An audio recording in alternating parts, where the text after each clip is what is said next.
नमस्कार दोस्तों, स्वागत है आप सभी का यूपी फास्ट न्यूज चैनल में। चलिए जानते हैं उत्तर प्रदेश की आज की फटाफट 25 बड़ी खबरें। उत्तर प्रदेश में राशन कार्ड धारकों को लेकर बड़ी खबर सामने आ रही है। दावा किया जा रहा है कि अब लाभार्थियों को 30 किलो राशन दिया जाएगा, जिसमें गेहूं, चावल के साथ दाल, चीनी और मसाले जैसी जरूरी चीजें भी शामिल होंगी। साथ ही पात्र लोगों के बैंक खाते में 3,000 रुपए की सहायता राशि भेजे जाने की बात कही जा रही है। इस योजना का लाभ लेने के लिए राशन कार्ड अपडेट करवाना जरूरी बताया जा रहा है। मुख्यमंत्री योगी आदित्यनाथ सरकार किसानों को लेकर बड़ा अभियान शुरू करने जा रही है। उत्तर प्रदेश सरकार गन्ना किसानों और उनके परिवारों को सामाजिक सुरक्षा का मजबूत कवच देने की दिशा में बड़ा अभियान चलेगा। 8 से 12 जुलाई तक प्रदेश की सभी सहकारी गन्ना विकास समितियों में विशेष सामाजिक सुरक्षा जागरूकता एवं नामांकन महाअभियान चलाया जाएगा। अभियान में गांव गांव अधिकारी जाएंगे। इसके माध्यम से लाखों गन्ना किसान परिवारों को प्रधानमंत्री जीवन ज्योति बीमा योजना, प्रधानमंत्री सुरक्षा बीमा योजना, अटल पेंशन योजना सहित भारत सरकार की विभिन्न जन कल्याणकारी योजनाओं से जोड़ा जाएगा। अभियान का उद्देश्य किसानों की आर्थिक सुरक्षा, वित्तीय समावेशन और सामाजिक स्थिरता को मजबूत करना है। यूपी के शाहजहांपुर के जलालाबाद का नाम बदल दिया गया है। अब यह परशुरामपुरी कहलाएगा। जलालाबाद का नाम बदलने से शहर के लोगों में खुशी का माहौल है। यहां पर पौराणिक भगवान परशुराम और माता रेणुका का भव्य मंदिर और रामताल है।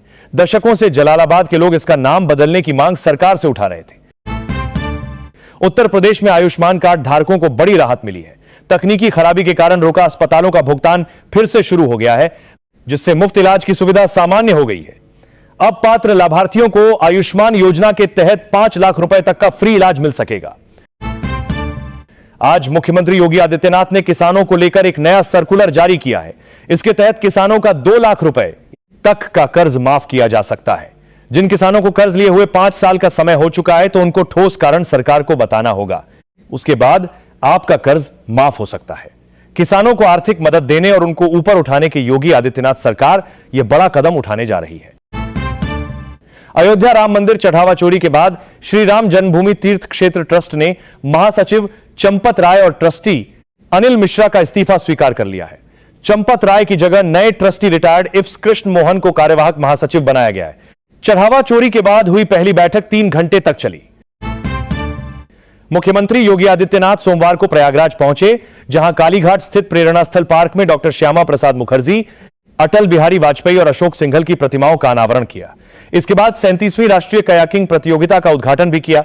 इस दौरान सीएम योगी ने कहा कि आज अयोध्या में भगवान श्री राम का भव्य मंदिर करोड़ों राम भक्तों के त्याग, तप और संघर्ष का परिणाम है। उन्होंने इसे देश के पूज्य संतों और राम भक्तों के सबसे बड़े सांस्कृतिक आंदोलन की ऐतिहासिक उपलब्धि बताया। आज मनरेगा के तहत योगी आदित्यनाथ ने बड़ा ऐलान किया जा चुका है। अब ग्रामीण इलाकों में रहने वाले ऐसे लोग जो मनरेगा के तहत काम करते हैं, मनरेगा में काम करते हैं, तो उनको अब 100 दिन का नहीं 200 दिन का काम दिया जाएगा और एक नया जॉब कार्ड भी बनाकर दिया जाएगा। और अब की बार 1 दिन की 500 रुपए की मजदूरी मनरेगा के तहत सभी मजदूरों को दी जाएगी। अगर आपके बच्चे सरकारी स्कूल में पढ़ते हैं तो आपके लिए हम एक बड़ी खबर लेकर आए हैं।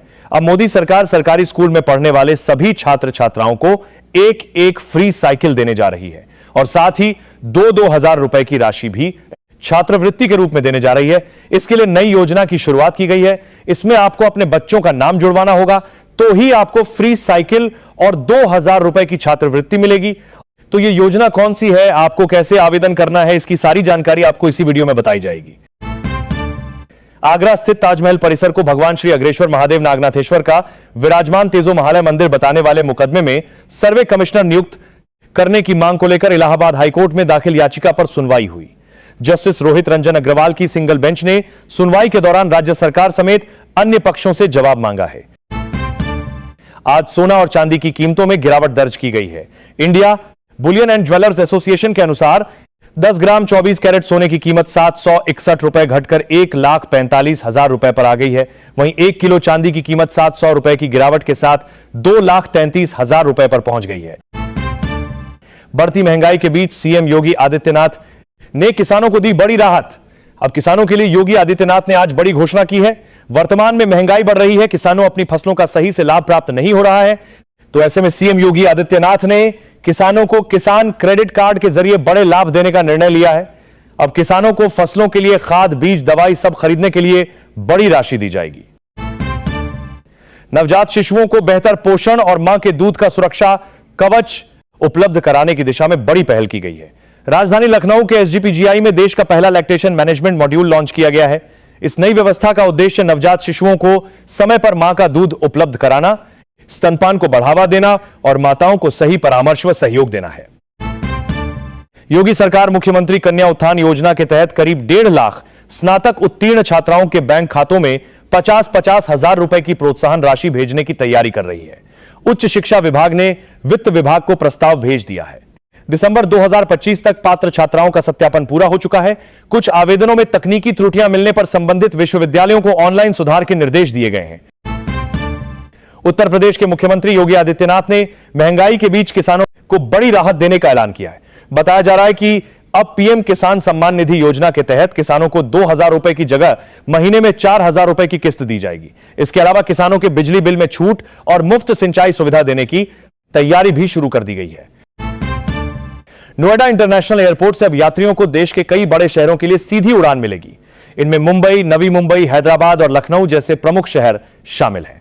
इसके अलावा अमृतसर, बरेली, बेंगलुरु, भोपाल, चंडीगढ़, देहरादून, धर्मशाला, जयपुर, जम्मू, जोधपुर, किशनगढ़ और पंतनगर के लिए भी सीधी फ्लाइट शुरू हो गई है।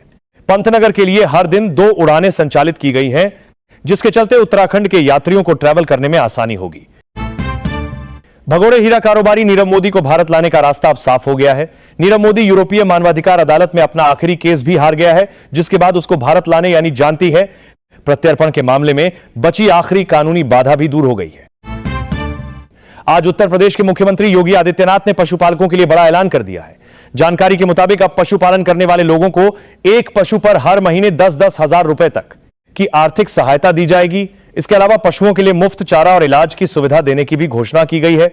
बताया जा रहा है कि योगी सरकार का उद्देश्य किसानों और पशुपालकों की आय बढ़ाना और उन्हें आर्थिक रूप से मजबूत बनाना है। यूपी एसटीएफ ने अंबेडकर नगर में बदमाश आसिफ अली को मंगलवार सुबह 4 बजे एनकाउंटर में मार गिराया। एसटीएफ ने उसे घेरा तो उसने फायरिंग कर दी। जवाबी फायरिंग में सीने में 2 गोली लगने से वह ढेर हो गया। मुठभेड़ जिला मुख्यालय से 25 किमी दूर जगदीशपुर गांव के पास हुई। यूपी में मानसून ने रफ्तार पकड़ ली है। मंगलवार सुबह से लखनऊ, प्रयागराज, वाराणसी, चंदौली, मुरादाबाद समेत 50 शहरों में बारिश हुई। मौसम विभाग ने आज सभी 75 जिलों में बारिश का अलर्ट जारी किया है। कल बुधवार को प्रदेश के 68 जिलों में बारिश का अलर्ट है। मथुरा, आगरा, हाथरस, अलीगढ़, एटा, फिरोजाबाद, कासगंज, बदायूं, बरेली, शाहजहांपुर, पीलीभीत और लखीमपुर खीरी में बहुत भारी बारिश की चेतावनी है। सुल्तानपुर में मुख्यमंत्री योगी आदित्यनाथ ने विपक्ष पर तीखा हमला बोला। उन्होंने सपा मुखिया अखिलेश यादव पर तंज करते हुए कहा कि जिन लोगों का अतीत राम भक्तों के विरोध से जुड़ा रहा, जिन्होंने राम भक्तों पर लाठियां और गोलियां चलाई हो, श्री राम के अस्तित्व पर ही प्रश्न खड़ा करने वाले अब आस्था की बात कर रहे हैं। सीएम ने राम मंदिर चढ़ावा चोरी मामले में कार्रवाई का भरोसा दिलाया है। जीएम सीएम कार्रवाई का राम करने वाले